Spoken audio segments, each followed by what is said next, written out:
आज इसके बाद फिर लास्ट लेक्चर करेंगे बस, जिसमें बैक एक्सरसाइज का सारा क्वेश्चन करेंगे इस चैप्टर का। ये चैप्टर डन एंड डस्टेड, ठीक है। वैसे ही बहुत बड़ा चैप्टर है, रट्टू चैप्टर, लेकिन हम लोग का जल्दी ही हो गया, मतलब हमको लगता है 4 लेक्चर में हो गया सारा। वो अलग बात है, बीच में गैप आ गया था, पर हो गया। Plants and animals in different surrounding. अब देखो टॉपिक क्या है हम लोगों का, प्लांट्स एंड एनिमल्स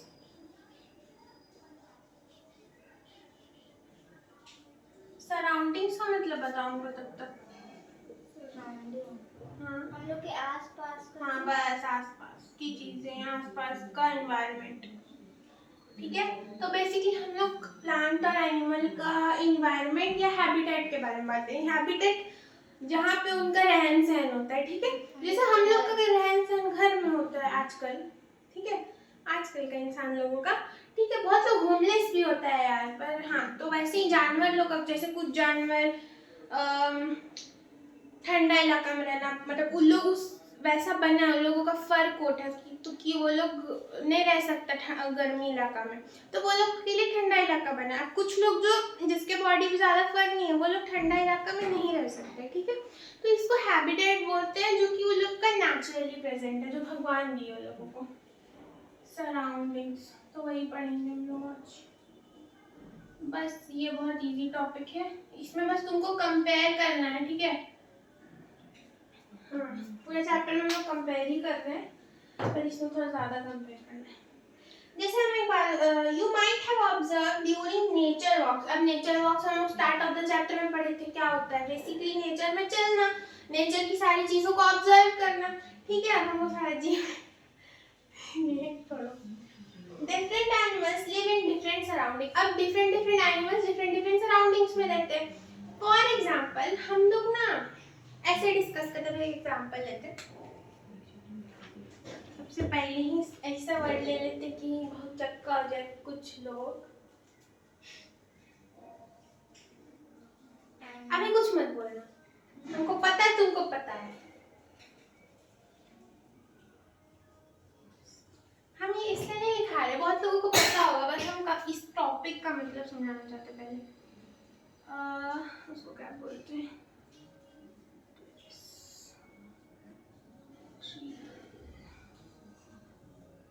तुम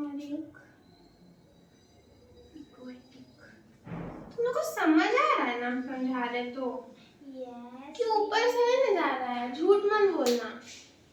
पूछता भी नहीं तुम लोग कि दोबारा दीदी समझाइए ये वाला, इसको कैसे सब समझ आ सकता है। दिमाग कहीं होता है तो इसमें मेरा क्या कर देते हैं, हम समझ जाते हैं। तो मुंह दिया ना भगवान की, मुंह खोल के कुछ लोग बोल सकता है कि दीदी समझ। एक सेकेंड, ठीक है। तो देखो एम्फीबियंस, टेरेस्ट्रियल और एक्वेटिक। अब हम ये एनिमल्स का, प्लांट एम्फीबियंस होता है कि नहीं मुझे पता, पर हाँ प्लांट्स टेरेस्ट्रियल और एक्वेटिक होता है। एम्फीबियंस का मतलब पहले क्या होता है? एम्फीबियंस का मतलब हैबिटेट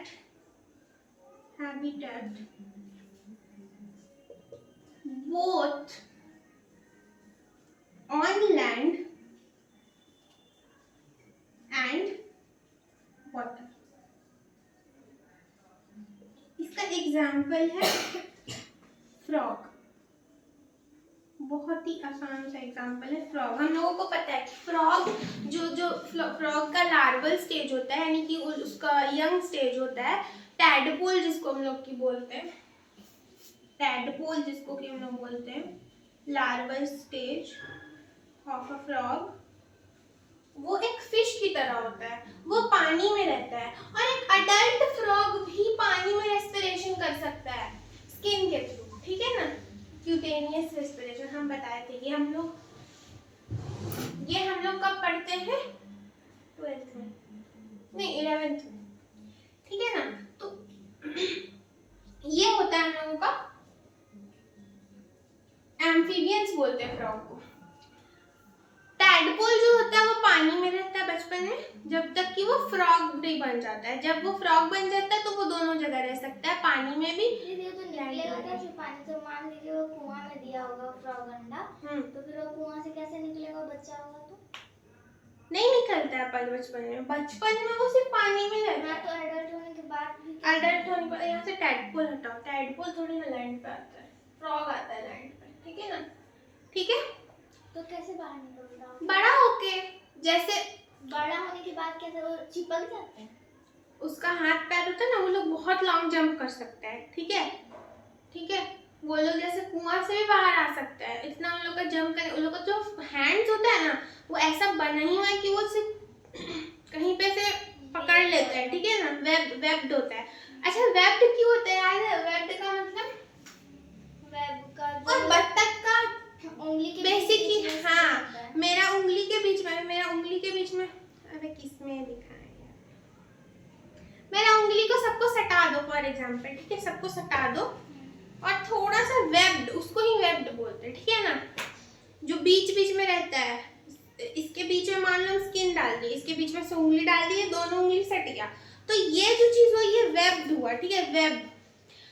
जैसे बत्तख का होता है ना 5 उंगली, और फ्रॉग का सिर्फ पैर जो हाइंड लिम्स होता है, अरे उतना नहीं जाना है, बेसिकली फ्रॉग का जो पैर होता है वो वेब्ड होता है, क्योंकि फोर लिम्स उसका अलग हम लोग जैसा होता है, मतलब हाथ, ठीक है, सिर्फ ताकि वो स्विमिंग कर पाए और रिप्रोडक्शन कर पाए, ठीक है, उतना नहीं जानना। अब टेरेस्ट्रियल में तो बहुत कुछ आता है, ये सिर्फ लैंड पे होता है, लैंड। इसका एग्जांपल होता है कुछ भी ले लो यार, dog, cat, etc etc। Aquatic means water habitat, water में, जैसे कि फिश हो गया।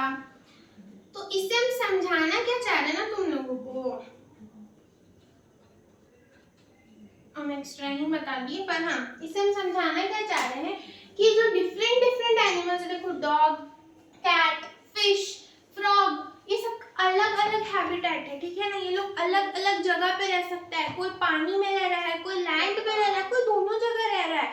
अच्छा, कुछ लोग उड़ते भी है, पर वो उन लोगों का हैबिटेट नहीं हुआ, थोड़ी ना स्काई में सोता है बर्ड्स लोग, वो लोग का तो हैबिटेट ट्रीज हुआ ना, मतलब लैंड ही एक तरह से कहेंगे, टेरेस्ट्रियल ही हुआ। वो लोग का मूवमेंट एरियल होता है, मतलब स्काई में होता है, ठीक है।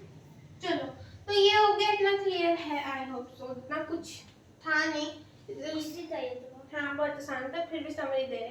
Plants and animals in different surrounding, surrounding का मतलब ही हम लोग अभी के लिए इस सिचुएशन के लिए हैबिटेट मान लेते हैं।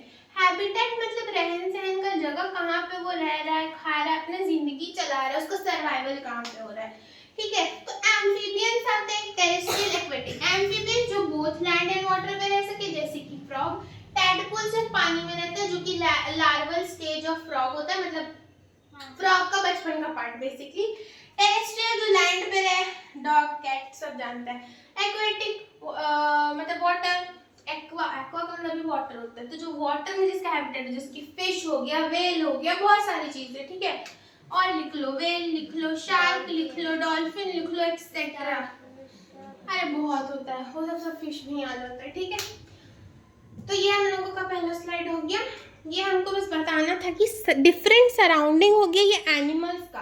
अब उसी तरह से ना सोचो कि प्लांट्स भी टेरेस्ट्रियल और एक्वेटिक होते हैं। कुछ एक्वेटिक प्लांट्स होते हैं, जैसे कि लोटस, हाइड्रिला, ये सब एक्वेटिक, ये सब पानी में रहते हैं। कुछ लैंड पे उगते हैं, नॉर्मल मिट्टी सॉइल पे, जैसे कि हिबिस्कस, रोज, सारा, और भी बनियन ट्री, बहुत सारा चीज है, ठीक है। तो वैसे ही प्लांट्स और एनिमल्स दोनों का जो सराउंडिंग है, जो हैबिटेट है, वो अलग अलग हो सकता है, वो डिफरेंट डिफरेंट जगह पे रह सकते हैं। ऐसा जरूरी नहीं कि सारा प्लांट्स एक ही जगह पे हो, लैंड पे ही हो, और वाटर में एक भी प्लांट नहीं, ऐसा नहीं है।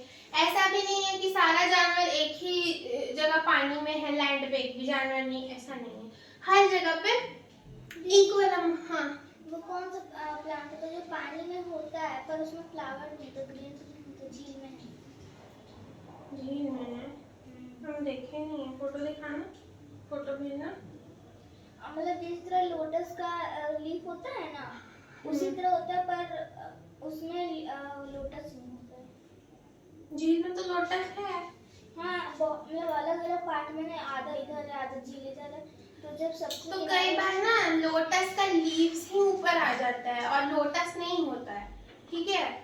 क्योंकि फ्लावर हो सकता है डेड हो गया हो, या हो सकता है फ्लावर उगा ही ना हो, ठीक है। एक रीजन ये हो सकता है, दूसरा कोई और प्लांट हो सकता है, ठीक है। अब कौन सा स्पेसिफिक बात करिए हमको नहीं पता है, ठीक है। पर झील में, मतलब मेरे यहाँ पे झील में मोस्टली लोटस ही है वो सब। हाँ, और कोई प्लांट नहीं, झील में लोटस ही है। और तो हम कोई नोटिस नहीं किए जगह है तो हमको तो ये नोटिस में आया। ये चैप्टर नेम भी मिटा रहा हूँ। ओह माय गॉड, ये क्या हो गया।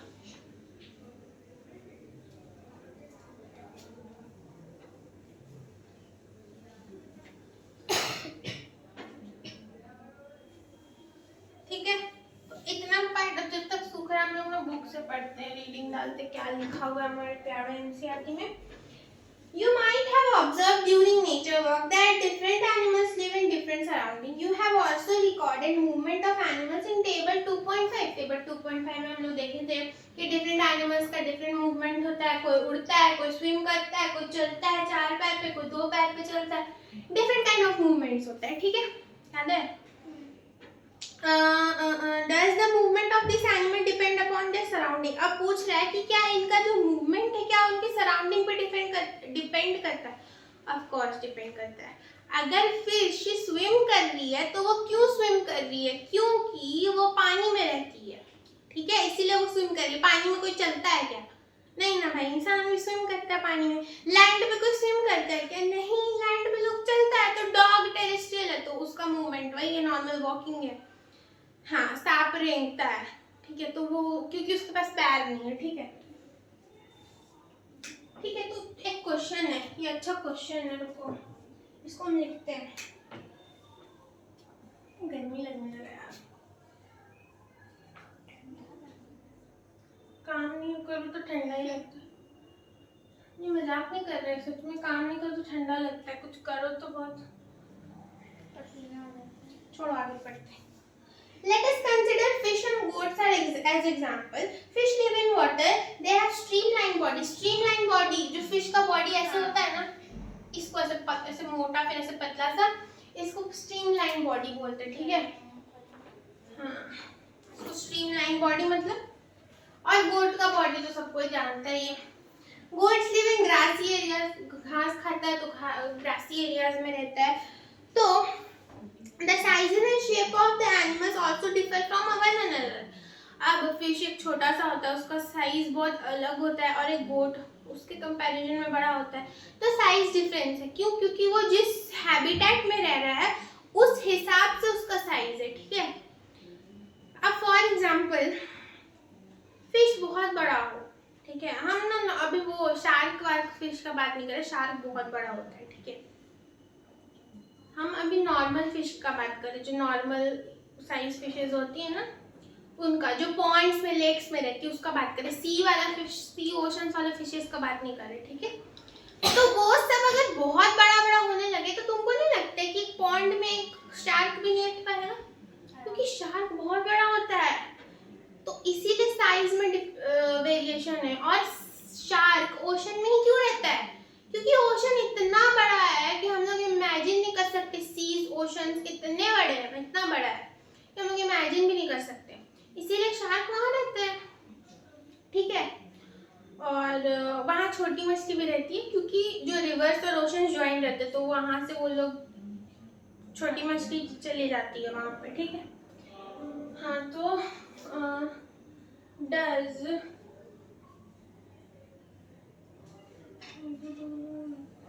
दिख रहा है, डज मूवमेंट, ये क्वेश्चन लिखना है, ठीक है, मतलब अभी नहीं, अगर कॉपी है तो लिखो। Does movement of animals depends, जो क्वेश्चन है वो साथ साथ करते रहेंगे, डिपेंड्स ऑन द प्लेसेस, अच्छा आज या कल, मतलब इस वीक में हम लोगों का पहला असाइनमेंट आएगा अभ्यास का, ठीक है, अभ्यास मतलब प्रैक्टिस असाइनमेंट, ठीक है। उसमें हम देंगे एनसीईआरटी के अंदर से घुसा हुआ क्वेश्चन। अभी चैप्टर 1 से स्टार्ट करेंगे, साइंस से स्टार्ट करेंगे, फिर मैथ्स में तो एनसीईआरटी का डायरेक्ट क्वेश्चन सारा क्लास में कराते हैं, चाहे वो इंटरनल हो तो उसमें जरूरत नहीं है, वो बेवकूफ़ी होगा लगते है ना। मैथ्स के लिए हम और हार्ड क्वेश्चन ढूंढ के देंगे, लेकिन अभी के लिए हम साइंस का इस वीक जाएगा असाइनमेंट, ठीक है। Does movement of animals depend on the places they live, ये क्वेश्चन है। क्वेश्चन में पूछ रहा है कि क्या एनिमल्स का मूवमेंट उन लोगों का रहने का जगह डिसाइड करता है, तो सबसे पहले इसका आंसर होगा यस। क्यों? क्योंकि हाँ भाई वो मूवमेंट, देखो फिश क्यों स्विम कर रही है वाटर में, क्योंकि क्या वाटर में हम लोग चल सकते हैं? नहीं। एक गोट है या एक मैमल है, हम लोग ही हैं, एनिमल्स आते हैं, हम लोग चल रहे हैं, तो हम लोग क्यों चल रहे हैं, मतलब लैंड पे हम लोग तैराकी थोड़ी ना करेंगे, तैराक थोड़ी ना बन जाएंगे भाई, ठीक है। अब सुनो, मेरा हाथ दर्द कर रहा है यार।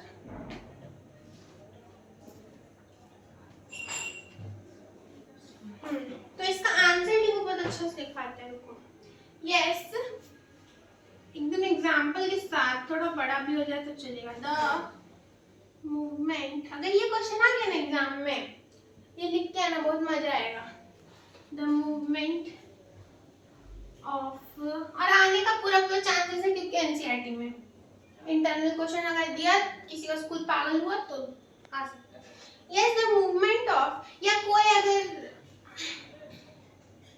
डिफरेंट ओलंपियाड के लिए तैयारी कर रहा है ना, या तो मेनली उसमें से एनसीईआरटी का ना इन डेप्थ क्वेश्चन और बैक एक्सरसाइज क्वेश्चन आते हैं, जो कुछ लोगों को लगता है ना कि बैक एक्सरसाइज कोई काम करनी है एनसीईआरटी में, उन लोगों को बता दें कि काम आता है स्कूल एग्जाम्स के लिए भी, ओलंपियाड्स के लिए भी, इन फ्यूचर एनटीएससी अगर आप लोग दोगे तो, नेशनल टैलेंट सर्च एग्जामिनेशन, ठीक है। यस, द मूवमेंट ऑफ, चलो अभी इस पे आते हैं। Yes, the movement of animals depends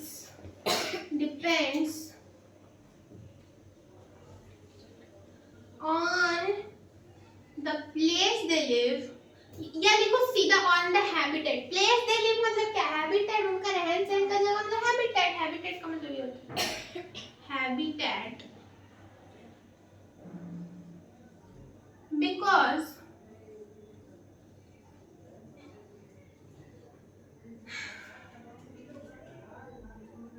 suppose a fish, हम लोग फिश और बोट का एग्जांपल समझेंगे क्योंकि वो एनसीईआरटी में दिया हुआ है, अभी जस्ट बताया ना कि पढ़े इसमें से कि फिश का स्ट्रीमलाइन बॉडी होता है। फिशेस हैव एनसीईआरटी में जो लिखा है वही हम लोग लिखेंगे, stream lined bodies, streamlined bodies, fishes have streamlined bodies, so they can swim easily,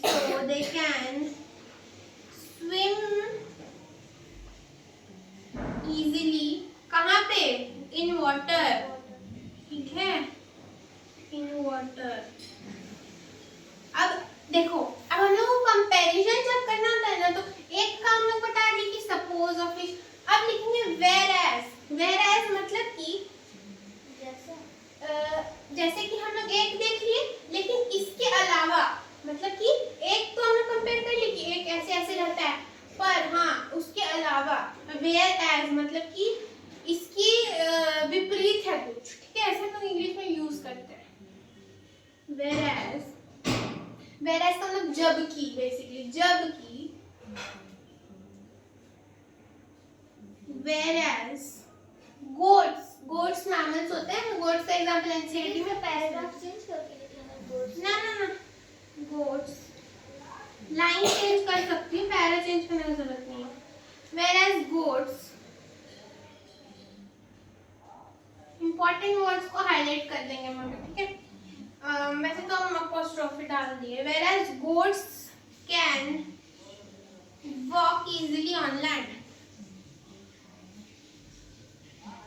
easily on land. और कुछ एनसीईआरटी में तो पढ़ लेते हैं। Goats live in grassy areas and move with the help of legs. वही the sizes and shape of animals also differ from one another, ठीक है, मतलब साइजेस में भी डिफरेंस होता है।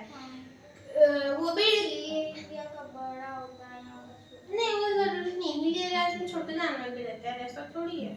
गोट का बोलते हैं, गोट का मतलब वो ना हिल एरिया में हम लोग इस मतलब लैंड वाले में से मुकाबले करें तो वो थोड़ा बड़ा होता है। अच्छा हाँ, वो हो सकता है।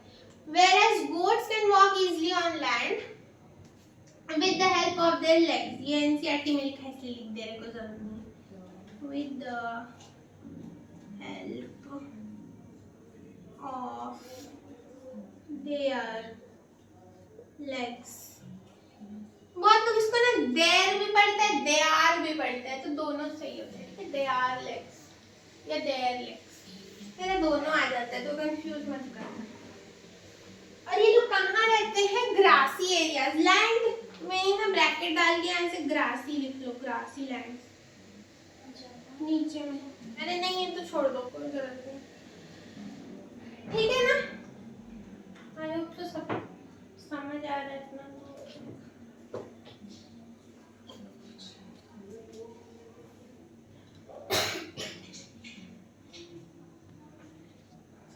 बाईस मिनट हो गया भाई, जल्दी जल्दी।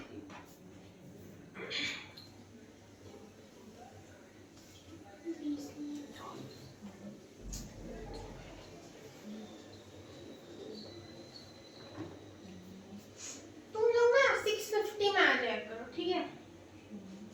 यहाँ पे दो डायग्राम भी दिया हुआ है फिगर 2.8 पे, तुम लोगों को फिन्स दिखेगा फिश का, जिसकी मदद से वो लोग स्विम करते हैं।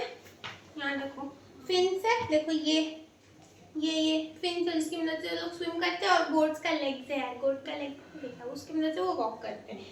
और fish swims in water with the help of fins, a goat walks on ground with the help of their legs, ठीक है। ये चीज भी लिखना है, फिश फिन्स की मदद से करते हैं। गोट का तो दिखाई दिए कि they walk with the help of their legs. और हाँ, एनिमल्स जहाँ रहते हैं, एक पॉइंट और लिखो यहाँ पे, नहीं इसमें नहीं, अलग से, इसको सूखने दो फिर लिखाते हैं, जब तक आगे पढ़ते हैं। एक्टिविटी है, अच्छा सुनो, टेबल 2.6 में animal and plant found in different surrounding भरना है, जैसे कि कैमल कहाँ फाउंड होता है? डेजर्ट एरिया में, ठीक है। फिश कहाँ पे होता है? ओशंस में, पॉन्ड्स में, ठीक है। वैसे लायंस कहाँ? फॉरेस्ट में, तो डिफरेंट ये सब लिखना है। अब डेजर्ट में और कौन कौन से एनिमल्स रहते हैं? हमको तो नहीं पता और एनिमल्स, ठीक है ना, तुम लोग को पता होगा तो लिख लेना। बाकी और फॉरेस्ट में कौन कौन से रहते हैं, तो ट्रीज भी, प्लांट्स भी लिख सकती हो, ठीक है। कैक्टस लिख सकते हैं हम लोग इसके लिए, डेजर्ट के लिए, ठीक है। प्लांट्स में ऑफ कोर्स कोई एनिमल तो नहीं समझ। Cactus with thick and fleshy stems in desert, देखो अभी बोले ना, यहाँ पे पिक्चर भी दिया हुआ है फिगर 2.9 में कि कैक्टस के पास थिक और फ्लैशी स्टेम्स होते हैं, ठीक है। और वो लोगों को पानी का बहुत कम जरूरत होता है। अब देखो वो लोगों का साइज वो लोग कैसा दिखता है, वो लोगों का प्रॉपर्टीज कैसा होता है, वो भी किस वजह से डिपेंड करता है कि वो किस जगह पे रहते हैं। जैसे कि कैक्टस को पानी का ज्यादा जरूरत नहीं है, तभी वो डेजर्ट में रह पा रहा है। नॉर्मल प्लांट के जिंदा रह पाएगा डेजर्ट एरिया में? नहीं। कैक्टस बहुत पानी अपने अंदर स्टोर करता है, उसके पास क्यूटिकल होता है, क्यूटिकल लेयर होता है, जिससे कि वो पानी अपने अंदर स्टोर करके रखता है। जब उसको पानी नहीं मिलेगा हाँ तो स्टोर हाँ, कभी कभी रेन होता है, ऐसा थोड़ी कि राजस्थान में रेन ही नहीं होता है, कभी कभी होता है, ठीक है। तो उस समय वो बहुत पानी स्टोर करके रखता है। और कैमल का हम्प होता है जिसमें वो स्टोर करके रखता है पानी, इसीलिए वो लोग वहां सरवाइव कर पाता है यार, नहीं तो नहीं कर पाएगा। दीदी कैमल जो उसका हार्म होता है उसमें कितना कितना लीटर पानी अरे एग्जैक्ट नहीं पता मुझे। लगभग? सब तो पागल।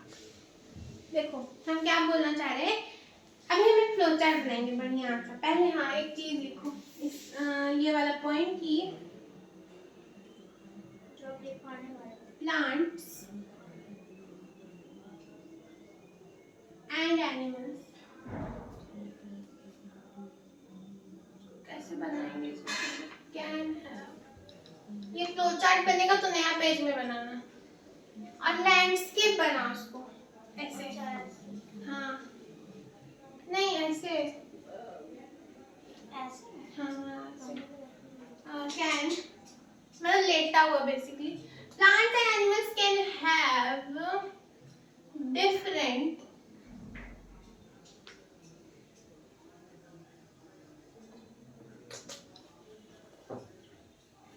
बीच में बड़ा सा गोला बना, गोला नहीं है ये, इक्लिप्स है, ठीक है।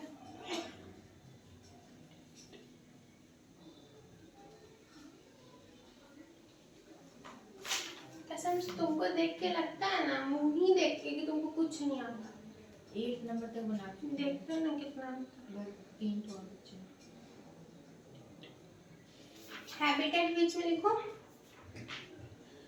इसके बगल बगल से लिखवा है। पहले हम लिखवा रहे फिर बताएंगे क्या लिखना है।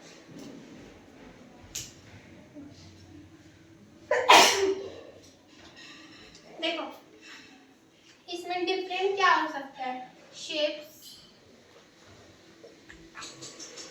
ये जरूरी है गोली करने इसको नहीं करते नो इतनी क्वेश्चन मार्क,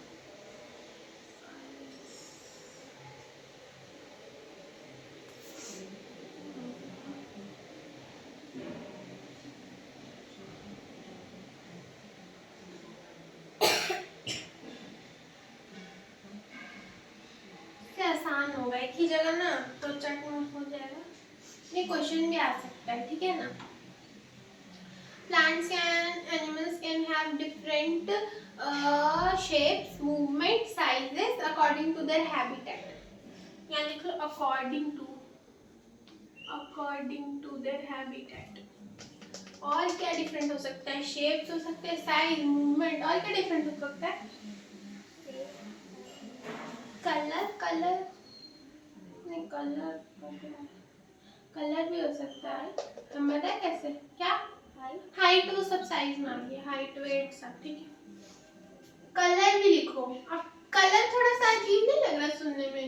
नहीं कैसे एग्जांपल बताओ फिर हमको, कलर का क्या लेना देना है? उन लोगों का स्किन कलर अलग हो सकता है फर का। नहीं तो जरूरी क्यों है, मतलब सेम भी तो हो सकता है सबका, मेरा ये बोलना है। कोई नहीं होगा। नहीं वो नहीं हो सकता, हम बोल रहे हैं ऑफ कोर्स, लेकिन क्यों होता है सबका अलग अलग, हम ये पूछ रहे हैं। सबका सेम भी तो हो सकता है, ऐसा क्या, चलो मूवमेंट तो समझ आया कि मछली स्विम नहीं कर, पर मछली क्यों इसी एक मतलब अलग अलग डिफरेंट रंग की होती है, एक ही रंग की क्यों नहीं होती है? हम बताएं एक एग्जांपल कलर के लिए। अच्छा एक ना कलर का स्पेलिंग कलर COLORE होता है, ठीक है, कंप्यूटर में ऑटो करेक्ट हो जाता है, UR नहीं होता है हर जगह, हम लोग COLORE लिखते, तुमको जो लिखना है लिख लो, ठीक है, हम COLORE लिखते। अच्छा देखो एक एग्जांपल है ना, हम उस ऑर्गेनिज्म का नाम नहीं लेंगे क्योंकि वो तुम लोगों के लिए बहुत एक्स्ट्रा होगा, ठीक है, पर एक ऑर्गेनिज्म होता है जो कि पेड़ पे रहता है चिपका हुआ, ठीक है, तुम उसको समझ लो अभी के लिए। अच्छा नाम हम नहीं लेंगे, ठीक है, नाम नहीं लेंगे।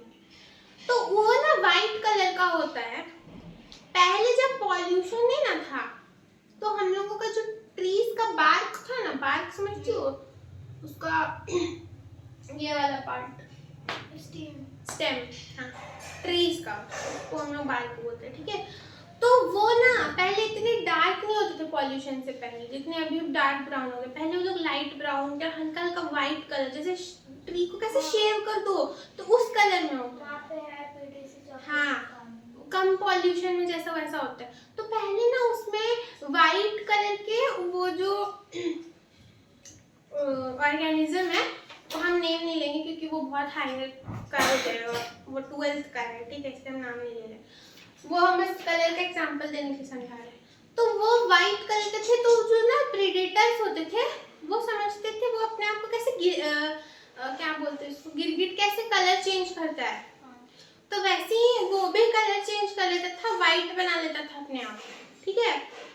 लेकिन जब क्या हुआ, धीरे धीरे ना पॉल्यूशन आना स्टार्ट हुआ ना, तो ट्रीज काली, मतलब काली ने डार्क ब्राउन होती गई, तो वो वाइट ऑर्गेनिज्म दिखने लगा। तो प्रीडेटर्स को आसानी से पता चल गया कि अरे, तो उसका हंटिंग आसान हो गया ना, ठीक है। तो फिर उससे क्या हुआ कि वो ऑर्गेनिज्म का एक्सटिंक्शन होने के कगार पे आ सकता है, मतलब खत्म होने के कगार पे आ सकता है। इसीलिए कलर का होना हैबिटेट के अकॉर्डिंग भी बहुत जरूरी है, क्योंकि वो अपने आप को प्रोटेक्शन प्रोवाइड कर रहा था ना, कलर उसका वाइट था पॉल्यूशन से पहले तो, लेकिन पॉल्यूशन के बाद जब ट्री का कलर ब्लैक हो गया तो प्रीडेटर उसको पहचानने लगा, क्योंकि वो तो वाइट कलर का था। अब इस वाइट बोर्ड पे कोई ब्लैक कलर का ऐसे या ब्लू कलर का दिख जाए तो प्रीडेटर को नहीं दिखेगा कि यहाँ पे एक ऑर्गेनिज्म है, वो उसको हंट कर लेगा। तो इस तरह से वो अपना प्रोटेक्शन नहीं कर पा रहा था। हर प्रे अपना प्रोटेक्शन करता है, पर उसको मौका ही नहीं मिल रहा था अपना प्रोटेक्शन करने का, उसको मौका ही नहीं मिल रहा था अपना प्रोटेक्शन करने का। तो इससे क्या हुआ, उस ऑर्गेनिज्म का हंटिंग ज्यादा हो गया, ओवर हंटिंग हो गया, जिससे कि वो ऑर्गेनिज्म एक्सटिंक्शन के कगार पे आ गया। इसीलिए हैबिटेट में कलर का भी बहुत जरूरी है, किस कलर का है। और भी बेसिस होता है जिनके बेसिस पे हम लोग डिसाइड करते हैं कि प्लांट एंड एनिमल्स किस हैबिटेट में रहेंगे, लैंड, टेरेस्ट्रियल या दोनों जगह, ठीक है। लैंड टेरेस्ट्रियल बोल रहे हैं, land water. Hello everyone, welcome to Prerna Pathshala, and today is going to be a extra lecture for this chapter number 2. This is for class 6, diversity in the living world. इसमें हमारा सिर्फ last topic कुछ बचे हुए थे जो कि previous lecture में ड्यू टू सम इश्यूज रह गया था, तो मैं इसे एक्स्ट्रा लेक्चर रिकॉर्ड कर रही हूँ। और इस आज ये चैप्टर को हम लोग पूरी तरह से डन एंड डस्टेड करेंगे with back exercise question, and जितने भी इंटरनल NCERT क्वेश्चंस रहेंगे वो मेरी एक सीरीज आप बोल सकते हैं कुछ आएगा जिसका नाम रहेगा अभ्यास असाइनमेंट, जिसमें कि मैं आपको NCERT अभ्यास असाइनमेंट, जिसमें मैं NCERT के आपको खोज के अंदर से क्वेश्चन कराऊंगी, ठीक है ना। तो ये आपको मिलेगा मेरे व्हाट्सएप चैनल पे, जिसका स्कैनर मैंने आपको दे दिया, और टेलीग्राम पे भी मिलेगा। तो वो सब का लिंक आपको डिस्क्रिप्शन बॉक्स में भी मिल जाएगा, और मैंने वीडियो में भी उसका स्कैनर दोनों टेलीग्राम और व्हाट्सएप चैनल का लगा दिया है। सो ये नाम है उसका। तो चलिए अपना क्लास स्टार्ट करते हैं। आई होप सो आपने प्रीवियस क्लासेस का रिवीजन किया है। हमें किसी भी क्लास को अगर हम नेक्स्ट क्लास में जंप कर रहे हैं तो ये इतना होना चाहिए कि प्रीवियस क्लास का हम पढ़ के आए और जो कुछ भी है थोड़ा थोड़ा रिवाइज करके आए, ठीक है, थोड़ा थोड़ा ही बहुत अपने तरफ से। तो हमने स्टार्ट किया था, एक्चुअली हमारा एक टॉपिक ही अधूरा रह गया था, plants and animals in our surrounding. ये हमने आधा ही किया था, एक्टिविटी 2.10 तक किया था।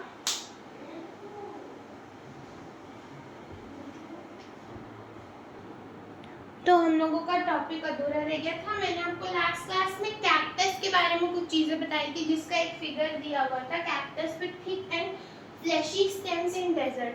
ठीक है, फ्लैशी स्टेम्स इनके क्यों होते हैं? ताकि वो कम वाटर में भी सरवाइव कर सके, डेजर्ट जैसे ड्राई सराउंडिंग में अपने आप को तब भी वो सरवाइव करवा पाते हैं। ठीक है, एंड मैंने एक और चीज़ बताई थी कि कैक्टस में क्यूटिकल होता है।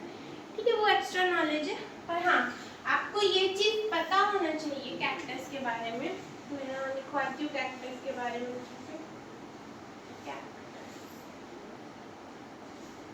जो भी फिगर के फॉर्म में एनसीईआरटी में नॉलेज दी होती है, उस फिगर के नीचे वो मोस्ट इम्पॉर्टेंट होता है। वो in the form of fill in the blanks, true, false, match the following आ सकता है, सो डोंट इग्नोर दैट। तो हम लोग कैक्टस के बारे में लिखते हैं।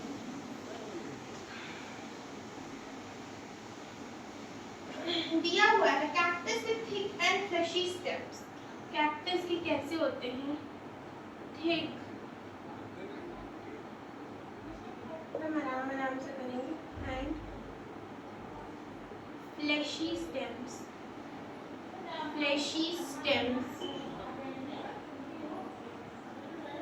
in desert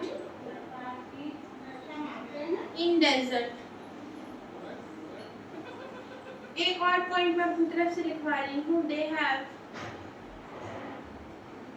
a cuticle covering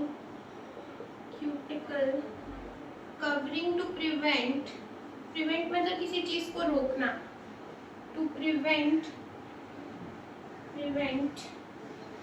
water loss।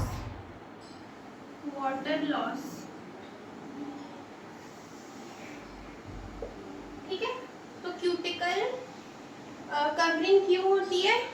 Cuticle की कवरिंग प्लांट पे इसलिए होती है, मैं आपको बताती हूँ। कैक्टस कुछ इस टाइप का आपको दिखता है, ग्रीन कलर का होता है मोस्टली, छोटे आपको कांटे दिखेंगे। तो इसी के ऊपर में कांटों की इस लेयर पे होती है कवरिंग। ठीक है, इसी लेयर पे इस तरह से होती है कवरिंग, जिस कवरिंग को ही हम बोल देते हैं क्यूटिकल। और ये किसका डायग्राम है? कैक्टस। ठीक है, बहुत ही गंदा कैक्टस है बट काम चलाऊंगा। ठीक है, तो ये आपको कैक्टस के बारे में इतनी चीजें बस बताना चाहिए।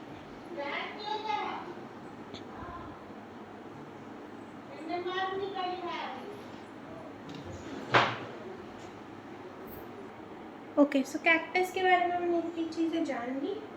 अब हम आगे बढ़ते हैं। तो कुछ चीजें फिगर के फॉर्म में ही दी रखी होगी, आपको फिगर पहचानने भी आ जाएगा। तो मेक श्योर आप एनसीईआरटी को इतने अच्छे से देखें कि जो फिगर के फॉर्म में भी क्वेश्चन है आप वो भी कर सके। तो अच्छा, ये फिगर कौन सा है? कैक्टस का फिगर 2.9 है, पेज नंबर 24 में। ठीक है, नेक्स्ट हम लोग देखते हैं फिगर 2.10 और ड्योदर ट्री के बारे में हम लोग बात करेंगे। अच्छा, टाइटल बताते हैं, ठीक है ना, क्योंकि जगह कम पड़ जाता है, फिर सब टाइटल लिखो। ठीक है, तो नेक्स्ट है ड्योदर।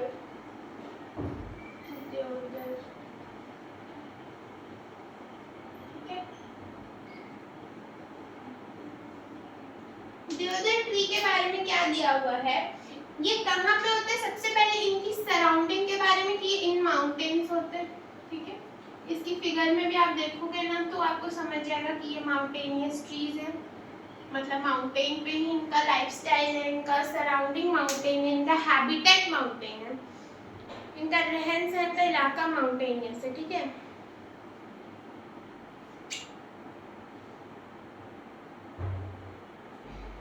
During the discussion in the classroom, Alex recalled that he observed cactus plants with thick and fleshy stems in the desert in Rajasthan. Maya shares that they saw deodar trees. मैंने अभी आपको cactus के बारे में बताया, अब माया ने देवदार ट्रीज को देखा in Himalayas of Himachal Pradesh. Himalayas क्या है? माउंटेन, और कहाँ पे? हिमाचल प्रदेश में। These trees are conical in shapes. Conical क्यों होती है मैं बताती हूँ। conical का मतलब क्या होता है?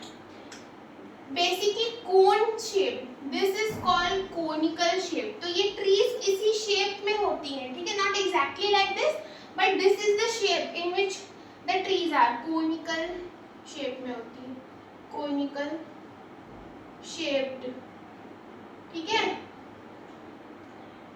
ऐसा क्यों होता है वो भी मैं आपको बताती हूँ।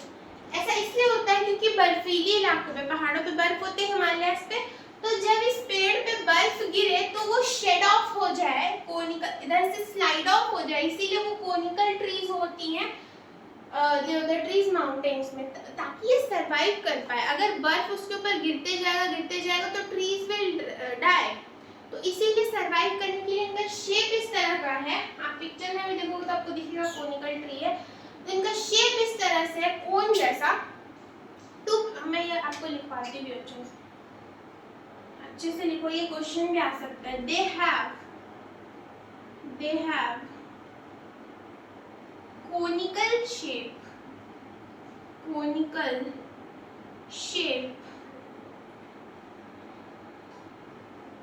to dust off the snow, to dust off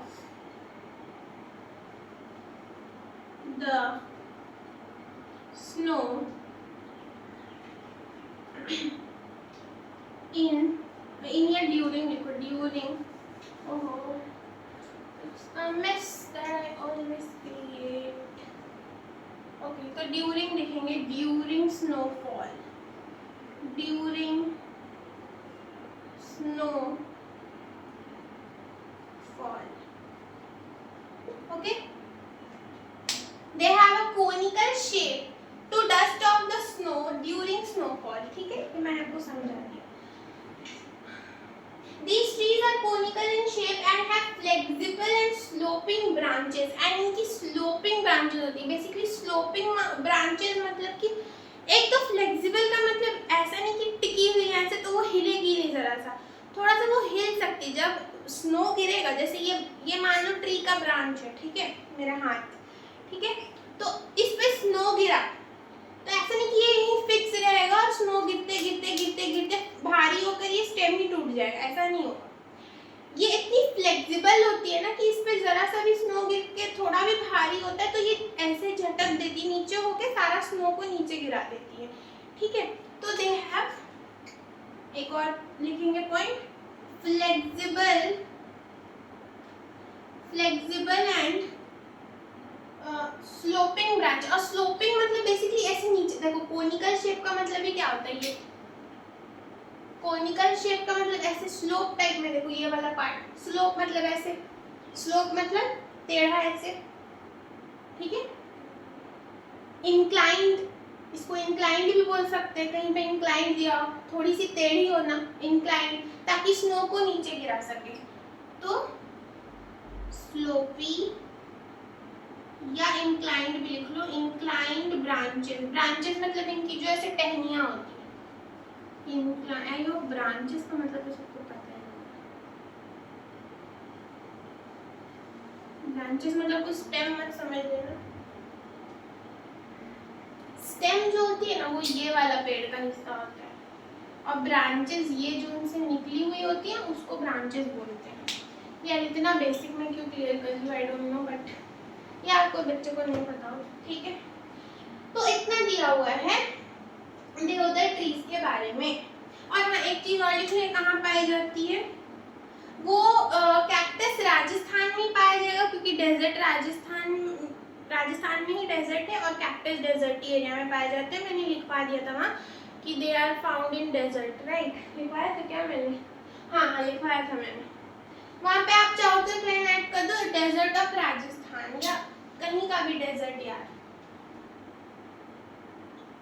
ठीक है। यहाँ पे लिख दो Himalaya, Himachal Pradesh, Himalayas of Himachal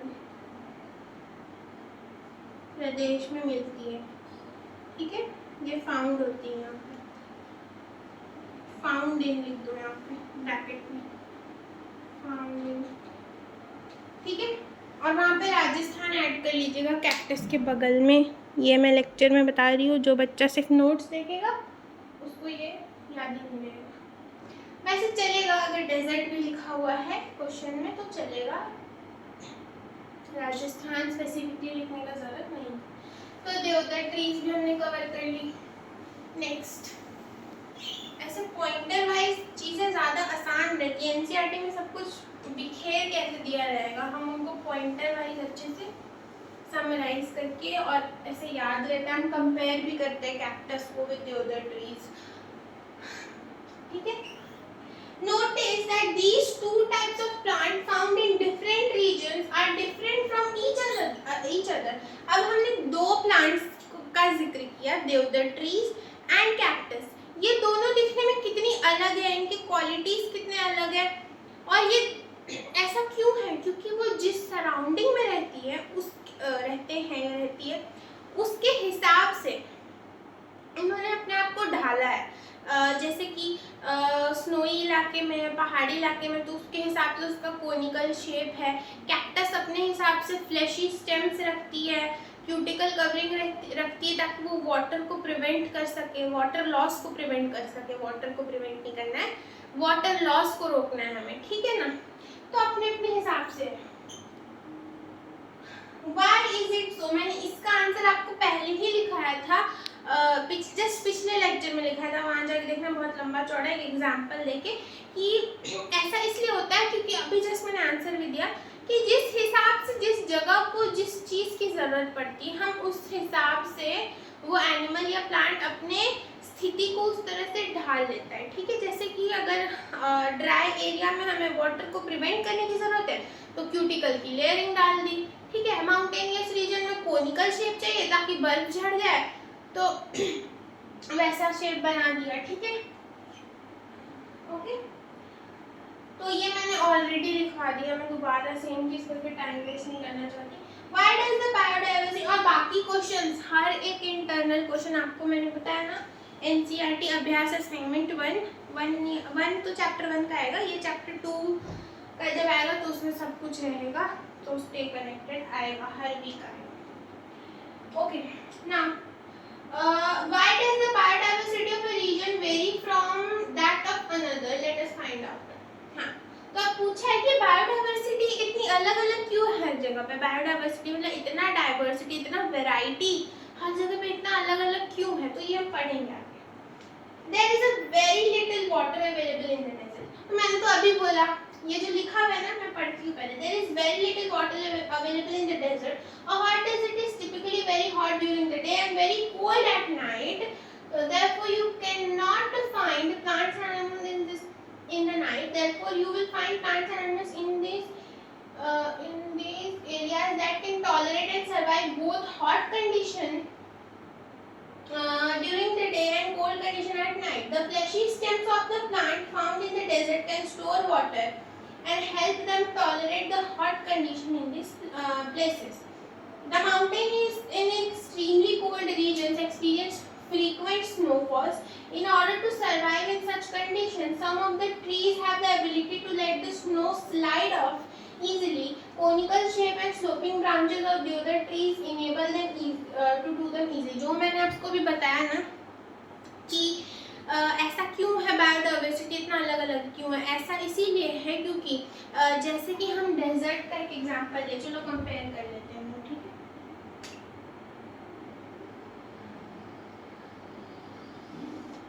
in desserts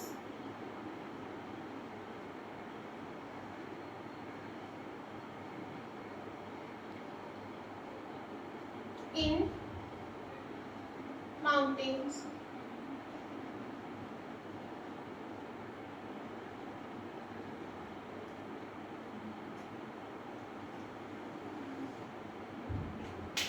तो डेजर्ट में क्या था, डेजर्ट में during day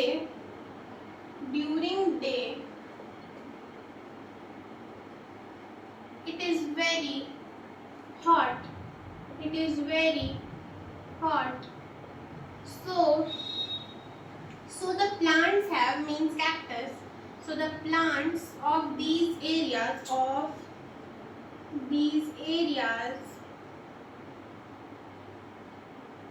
have fleshy stems, fleshy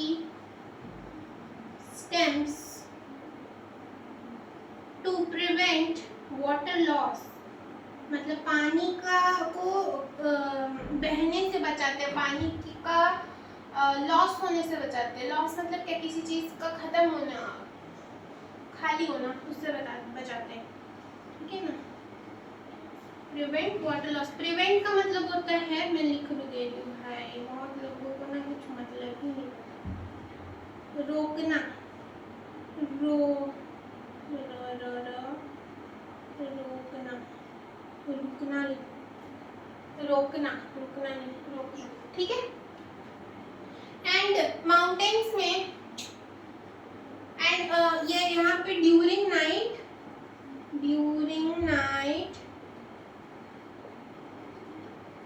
it is very cold, so animals and plants, so the species में लिख रही हूँ, इसमें एनिमल प्लांट दोनों आएंगे। स्पीशीज have the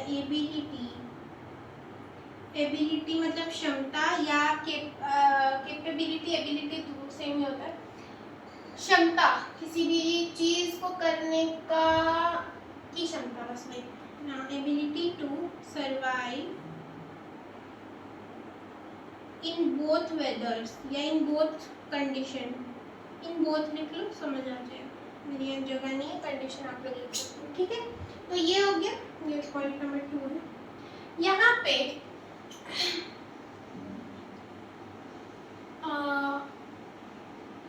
ऐसे लिखो, these areas tend to मतलब यहाँ पे होने की संभावना होती है, वो tend to have snowfall, so the trees here जो भी deodar trees थे, मैंने एग्जाम्पल पहले लिखवा दिया, trees of here have so the trees here have sloping branches to shed the snow। जो मैंने आपको बताया, 50 बार ये बात मैंने बोली है, मतलब 50 बार नहीं, sloping branches to shed मतलब झाड़ना, झाड़ देना, ऐसे मैंने बताया था ना, ऐसे स्लोपिंग एंड होती है, ऐसे रहता है, स्नो आके भारी वो फ्लेक्सिबल भी होते हैं एंड स्लोपिंग भी होते हैं, जिससे कि बर्फ नीचे गिर जाती है, जमती नहीं है ज्यादा। शेड द स्नो, ठीक है। तो ये मैंने कंपैरिजन भी अच्छे से कर दिया, ये बहुत इंपॉर्टेंट स्लाइड है, ठीक है, बहुत ही अच्छे से एक्सप्लेन किया है। आई होप सो इसमें कोई डाउट नहीं है किसी को। ये बुक में भी काफ़ी अच्छे से वैसे दिया है, पर मैंने कंपेयर करके दिखा दिया, which is much more easier I think. हाँ, ब्लू कलर से लिखते ही ये कांड हो जाता है, तो बात नहीं, हम लोग ब्लू से थोड़ा कम लिखेंगे। अच्छा, अब यहाँ तक पढ़ लिया हमने, conical shape and sloping branches. You must have understood by now that the biodiversity varies from region to region। अब हम इतने तो समझदार हो गए हैं कि हमें ये समझ आ गया है कि हर जगह पे बायोडाइवर्सिटी डिफरेंट होती है, वेरियस होती है, वैरायटी होती है उसमें। वैरायटी मतलब विभिन्न होते हैं, ठीक है, विभिन्न मतलब समझ आता है ना, अलग अलग। इससे ज़्यादा सिंपल लैंग्वेज में कोई नहीं समझा सकता है।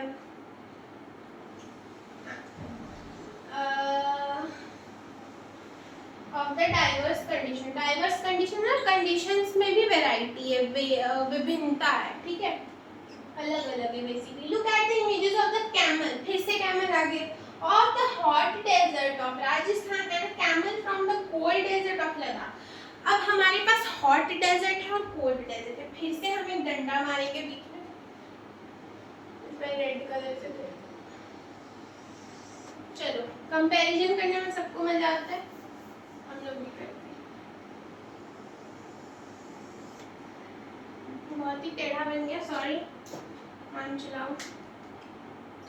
ब्लू से एक्चुअली ऊपर लिखते हैं, नीचे ब्लैक से लिखेंगे, ब्लैक मुझे अच्छा लगता है, blue I don't like.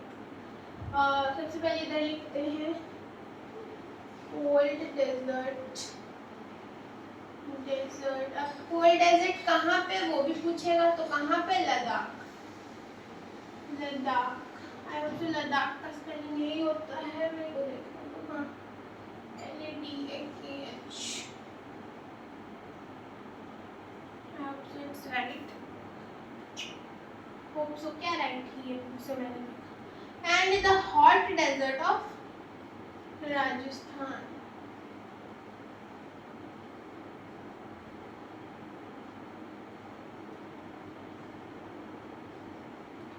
Rajasthan का हॉट डेजर्ट। ठीक है, अब यहाँ पे दोनों एनिमल्स क्या है हमारे? कैमल। ठीक है, अब camel living in the hot desert of Rajasthan, उनके हूफ्स को देखो। हूफ्स क्या होता है?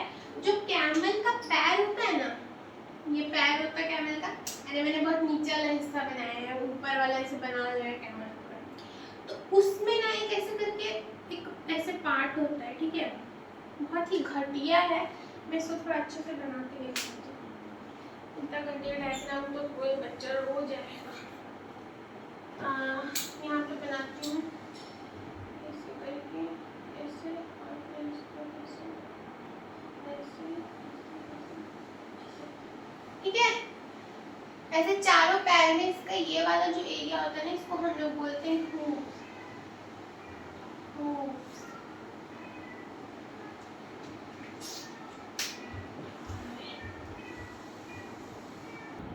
So this is called hooves। बाकी किसमें होते हैं? हमें यहाँ कैमल लिख दे रही हूँ। ठीक है, ये दोनों जगह पे होंगे। ठीक है, ये सेम चीज यहाँ पे भी रिपीट। ठीक है, पढ़ते हैं इनके बारे में। Differences, advantages and camel of hot desert, and then what are the difference you observe between them and what advantages do they have. So the camel of hot desert have long legs। सबसे पहले तो आप देखोगे जो picture में आपको देख के पता चलेगा कि जो कैमल है हॉट डेजर्ट का, उसके जो पैर होते हैं वो लंबे होते हैं, बड़े होते हैं। ठीक है, they have long legs with wide hooves। और जो उनका hooves होगा ना, जो उनका यहाँ वाले कैमल का hooves होगा, वो थोड़ा सा वाइड मतलब ये होता है इस टाइप से वाइड। इनका क्या होगा? Wide hooves। बेसिकली इनके पैरों की कवरिंग, ताकि इनके पैर जो है ना वो रेत में से फंस ना जाए। ठीक है, इसीलिए होते हैं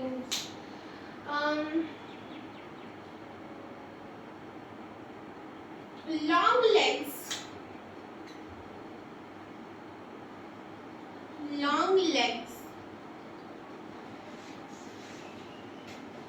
and wide hooves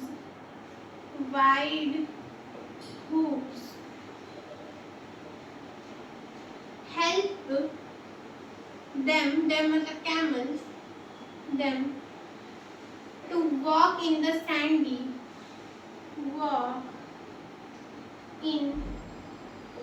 sandy desert। मतलब बेसिकली बालू रेत में चलने में आसानी करता है इन लोगों को। ठीक है, without sinking into the sand, without sinking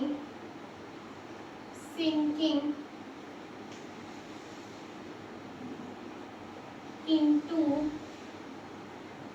the sand।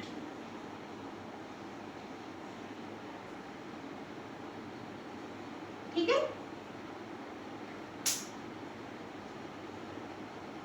on the other hand, the height and legs of the camels of cold desert are comparatively shorter than those found in the hot desert। Their short legs allow them to walk easily in mountainous regions। अब क्योंकि Ladakh mountainous region होता है, तो they have shorter legs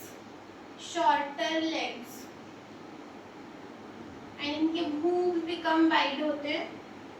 shorter legs which allow them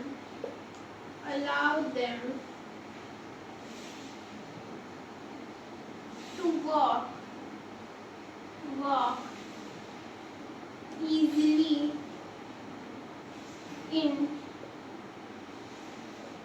the mountainous region या mountain region.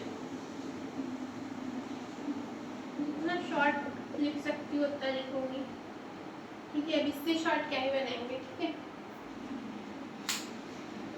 In desert, food is not available easily, so camels store their food in their humps. Humps क्या होता है? Picture में देखो, वो camel के neck area थोड़ा सा ऐसे उठा हुआ रहता है, उसको हम्प बोलते हैं, ठीक है। ये ऐसे ऐसे उठा हुआ होता है कैमल का, इसी को हम लोग बोलते हैं हम्प, ठीक है। It is the hump of a camel, जहाँ पे ये क्या करते हैं, दे सॉरी ये यहाँ पे होगा,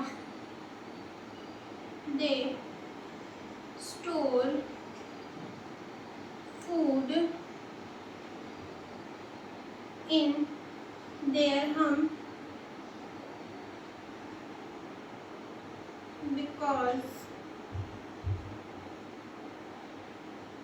food is lessly available here,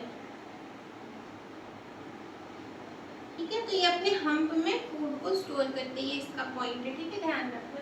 उधर जगह नहीं है तो मैंने यहाँ बनाया। Next, camel found in the cold desert have 2 hump each। अब इनके पास तो एक ही हम्प होता है, ठीक है ना, पर इनके पास दे हैव 2 humps यहाँ हैव लिख रहे हैं ना। These 2 humps shrink in late winters because there is not much food available in the cold desert, and they have to use food stored in their humps during that time. So these 2 humps shrink during winters. Shrink बना जैसे सिकुड़ जाना, shrink during winters। क्यों shrink हो जाते हैं? ताकि because of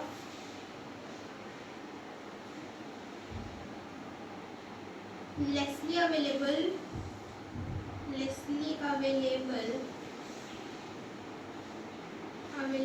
food in, so they use the stored food। Hump में 2 हम्प में फूड जो स्टोर किया रहता है वो सिकुड़ क्यों जाते हैं? क्योंकि वो विंटर्स में फूड नहीं मिलता है, तो वो वही वाला फूड को जो स्टोर किए हुए रहते हैं उसको यूज करते हैं।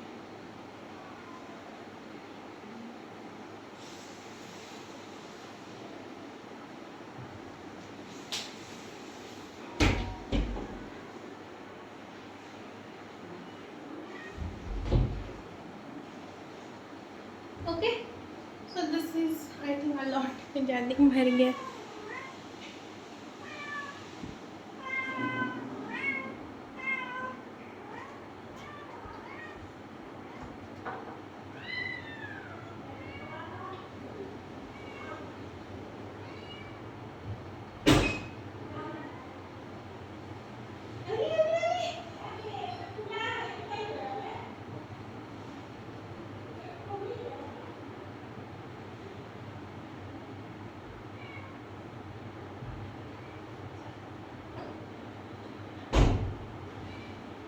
Okay, so this was about it, I think so। अच्छा, और भी कुछ है पॉइंटर्स जो मैं यहाँ पे लिखूंगी, आप लोग, मैंने फोटो खींच लिया है, अब मैं यहाँ से मिटाऊंगी इसको, एंड आप लोग कंटिन्यू करो अपना पेज में, क्योंकि आपके पास आई होप तो स्पेस होगा, नहीं तो आप लोग भी अलग से बना सकते हैं।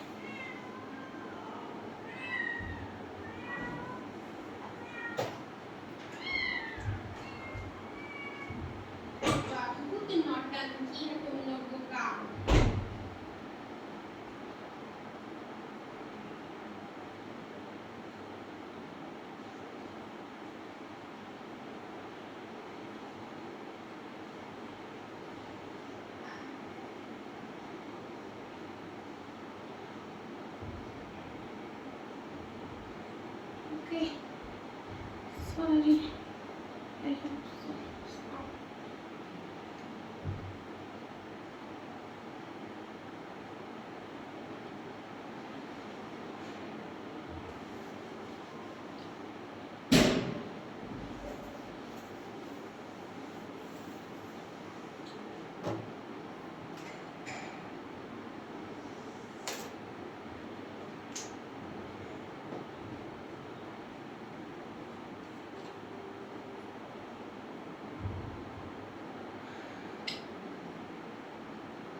अब ये लोग क्या करते हैं, दे ग्रो, कोल्ड डेजर्ट के कैमल्स क्या करते हैं, they grow long hairs, of course क्योंकि कोल्ड रीजन है तो हम लोगों को फर चाहिए होगा, तो वो लोग अपने हेयर को लंबा रखते हैं।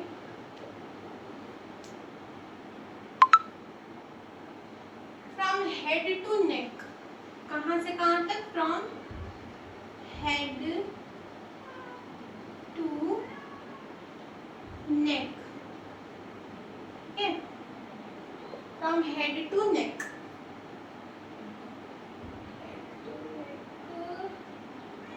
which helps them survive in the cold winters, which helps them survive in the cold, ठीक है, बस इतना ही है।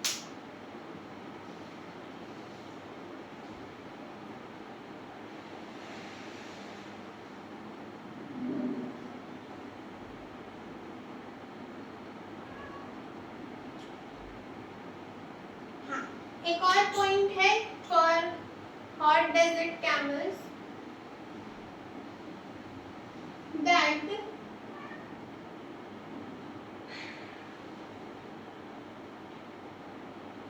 they excrete small amount of urine, they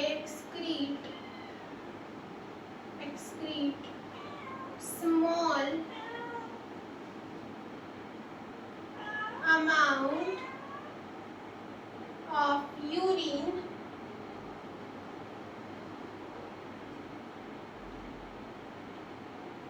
and their dung is also dry, dung मतलब potty, stool, dung means stool, dung is मतलब डंग भी लोगों का ड्राई ही रहता है, because they lose less water in summer to survive, ठीक है, ये कम एक्सक्रीट भी करते हैं यूरिन, एंड इनका स्टूल जो होता है, जो इनकी पॉटी होती है वो भी ड्राई होती है। ऐसा क्यों? क्योंकि ये अपने बॉडी में जो पानी है उसको बचा के रखते हैं, तभी ये इतनी धूप में इतनी गर्मी में सर्वाइव कर पाते हैं, क्योंकि ये अपने अंदर हम्प में पानी जमा करके रखते हैं, अपने बॉडी में पानी जमा करके रखते हैं, ठीक है, इसीलिए ये बहुत दिनों तक बिना पानी के भी सर्वाइव करते हैं। यहाँ पे लिख लो, they can survive for several days, मतलब बहुत दिनों तक जिंदा रह सकते हैं बिना पानी के, विदाउट वाटर, ओके। सो या अब हम लोगों का ये अच्छा कंपैरिजन ख़त्म हो गया। मैंने आपको अच्छे से दोनों तरफ डायग्राम के साथ सिखाया है। आई थिंक और अभी कंपैरिजन ही होंगे, अभी जितना हमें पढ़ना होता है थ्योरेटिकल कंपैरिजन पार्ट से।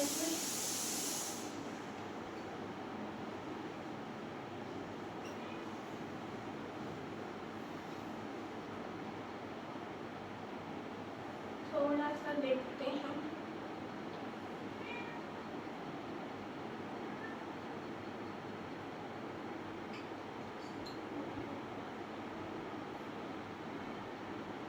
आई होप सो आप लोगों को क्लियर है। कोई भी डाउट है तो डाउट सेक्शन में पूछ सकते हो आप लोग, व्हाट्सएप चैनल का डाउट सेक्शन में। My talks about rhododendrons in the Shola forest. अब आपको एक नीचे फिगर 2.13 में रोडोडेंड्रॉन का डायग्राम दिख रहा होगा, इसके बारे में अब हम पढ़ते हैं। आई थिंक ये कंपैरिजन नहीं है, let me C,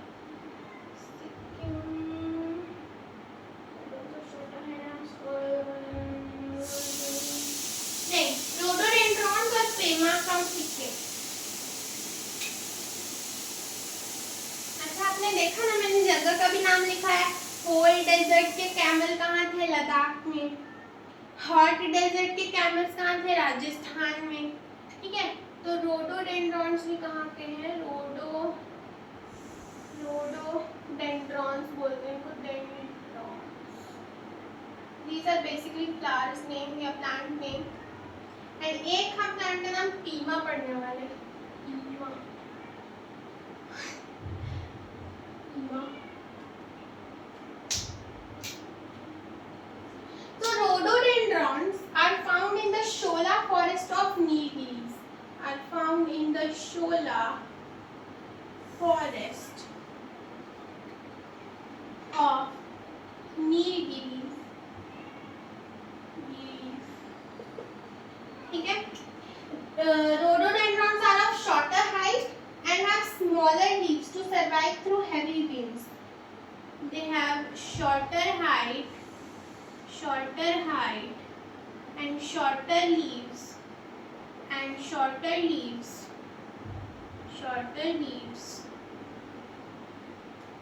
to survive in the mountains, in the cold and windy area।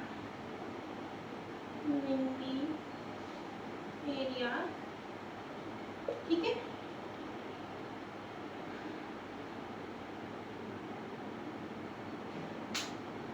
और ये कहाँ पे? Basically windy areas on the mountain tops. Nilgiris mountain ही तो नीलगिरीज में माउंटेन टॉप्स पे ये जो प्लांट है वो पाया जाता है। एंड इनके shorter height and shorter leaves होते हैं ताकि वो वहाँ पे विंडी एरिया, बहुत ही हवा वाला इलाका में सरवाइव कर सके। ठीक है। नेक्स्ट है Pema, who is from Sikkim. अब ये कहाँ से है? सिक्किम से है भाई। ये भाई जी कहाँ से है? सिक्किम से है। ये भी एक प्लांट ही है। mentioned that she has observed that Pema who is from Sikkim. अच्छा, पेमा एक लड़की का नाम है, ठीक है, not a plant name. Rhododendron only, हम दो तरीके के रोडोडेंड्रॉन का ही जिक्र कर रहे हैं। डेंड्रॉन, एक रोडोडेंड्रॉन है नीलगिरीज का और एक है सिक्किम का। ठीक है।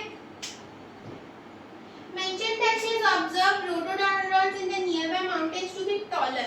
यहाँ के जो होते हैं ना वो taller होते हैं mountainous के।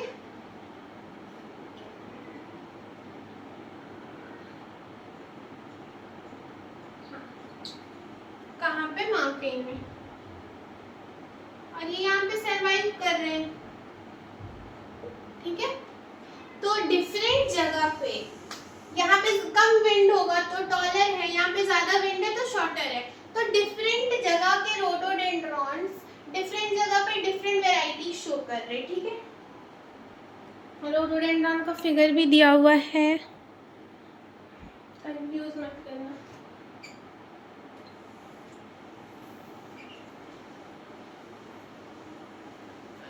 भी कितना चैप्टर बाकी है? काफी मिनट से मैं पढ़ा रही हूँ। आई डोंट नो 41 मिनट हो गया है।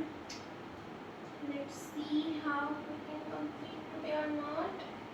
Sagar tells that his I don't know wait to the left। Oh, we have completed the chapter almost। बस एक लास्ट पैराग्राफ बचा हुआ है। Sagar tells his classmate that he went to Andaman and Nicobar Islands with his parents for a special event he saw। He saw huge whales and colorful fishes in the ocean। His father explained that the streamlined body of fishes helps them to swim in water। ये मैं पहले ही लिखवा चुकी हूँ कि fishes की streamlined body होती है, पहले लिखा है, जो कि उन्हें swimming में help करती है। ठीक है। We have learned that the plants and animals living in particular region have special features that make them fit to survive there। The special features that enables plant and animals to survive in a particular region are called adaptation। अब हमें दो चीज पढ़नी, एक पढ़ना adaptation. Adaptation क्या होता है? किसी भी जगह में ढलना, किसी भी जगह में रहना, उस जगह की कंडीशंस के हिसाब से अपनी बॉडी को ढालना, हम उसे अडेप्टेशन कहेंगे। ठीक है। तो अडेप्टेशन का क्या लिखेंगे, स्पेशल फीचर्स, मतलब कोई ऐसा स्पेशल फीचर्स हम लोग इनेबल करते हैं उस कंडीशन के अकॉर्डिंग उस जगह पे सरवाइव करने के लिए, उसे अडेप्टेशन बोलते हैं। द स्पेशल फीचर्स, स्पेशल मतलब कुछ अलग, नॉर्मल से अलग फीचर्स दैट वी इनेबल मतलब हम लोग पैदा करते हैं, इनेबल या भगवान देते हैं बेसिकली। इनेबल मतलब ऑन करना होता है, इनेबल मतलब जनरेट करना, enable to survive in the different conditions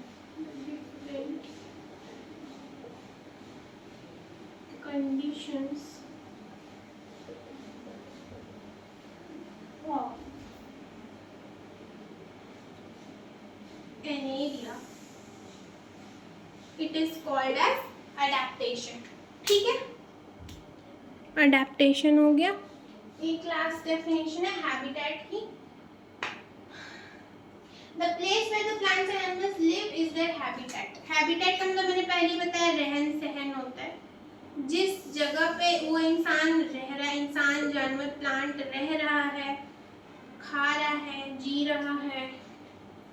the place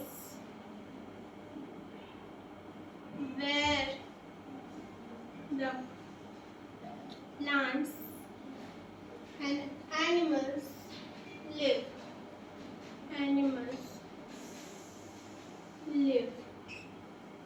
live को ऐसा हाईलाइट कर लेना, ये इम्पोर्टेंट वर्ड है, ठीक है। वही एग्जाम्पल्स फिर से लिखे हुए। हैबिटेट एक इम्पॉर्टेंट रोल प्ले करता है किसी भी एरिया की बायोडाइवर्सिटी को शेप करने में, ठीक है। तो ये दो डेफिनेशंस हो गए अलग से। बस हमारा पूरा चैप्टर, ये बहुत बहुत बड़ा चैप्टर था, पूरा चैप्टर आज हमने ख़त्म कर लिया है इस एक्स्ट्रा लेक्चर के थ्रू। एक और मैं आपको एक्स्ट्रा लेक्चर दूंगी फॉर द एक्सरसाइजेस, और अब मैं सोच रही हूँ एक्सरसाइजेस के लिए मैं एक्स्ट्रा लेक्चर ही दूंगी क्योंकि हम सिलेबस में बहुत पीछे चल रहे हैं। तो I am sorry for that, but थोड़े दिनों के लिए कोप अप करना पड़ेगा। हम एक बार सिलेबस पे ट्रैक पे आ जाए फिर हम नॉर्मली एक्स्ट्रा क्लासेस नहीं लेंगे, ठीक है। ज़्यादा दिन तक ये नहीं चलेगा, और हमने पूरा चैप्टर बहुत ही जल्दी ख़त्म कर लिया और बहुत ही अच्छे से। अच्छा, यहाँ पे एम्फीबियंस, टेरेस्ट्रियल हैबिटेट और उनके एग्जाम्पल दिए हुए, मैंने ये आपको पहले ही कल की क्लास में ऑलरेडी करा दिया था। ये जो टॉपिक स्टार्ट हो रहा है उससे पहले ही बता दिया था कि एम्फीबियंस वो होते हैं जो वाटर पे, और मैंने नोट्स में भी लिखा है, इससे पहले वाले क्लास का नोट्स आप चेकआउट करना। टेरेस्ट्रियल वो होते हैं जो लैंड पे रहते हैं, एक्वेटिक वो एनिमल्स होते हैं जो कि पानी में रहते हैं, और एम्फीबियंस जो दोनों लैंड और वाटर दोनों जगह पे रहते हैं। मैंने तीनों का एग्जाम्पल भी दिया था आपको। एम्फीबियंस के फ्रॉग होते हैं, टेरेस्ट्रियल के डॉग, कैट एक्सेट्रा, काउस, और एक्वेटिक के फिशेस हो गए, वेल्स हो गए, शार्क हो गए, ठीक है। बाकी और कुछ नहीं बच्चों है।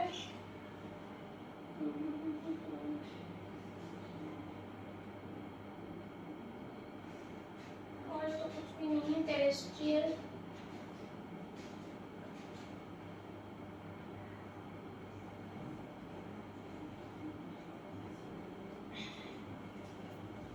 मैंने आपको सब कुछ टेरेस्ट्रियल वो तीनों ऐसे कंपेयर करके आपको लिखाया था, अगर आपको याद हो तो वो मैं वापस से नहीं लिखाने वाली। बस ये चैप्टर पूरा खत्म हो चुका है। आप इस चैप्टर की तब तक अच्छे से रीडिंग डालो पूरे अच्छे से, और मैंने जितने नोट्स लिखवाए आप उसको लिखो भी और याद भी करो जब तक कि मैं इसका एक्सरसाइज ना लेके आऊँ।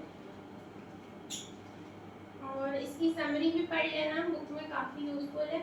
नेक्स्ट हम करेंगे इसके कितने क्वेश्चन हैं, सिर्फ 10 क्वेश्चन एक्सरसाइज के, बहुत छोटा सा 30 मिनट का वीडियो आएगा, उसमें आप उसको देख लीजिएगा। 2x पे भी देख सकते हो अगर आपको आता है चैप्टर। Thank you.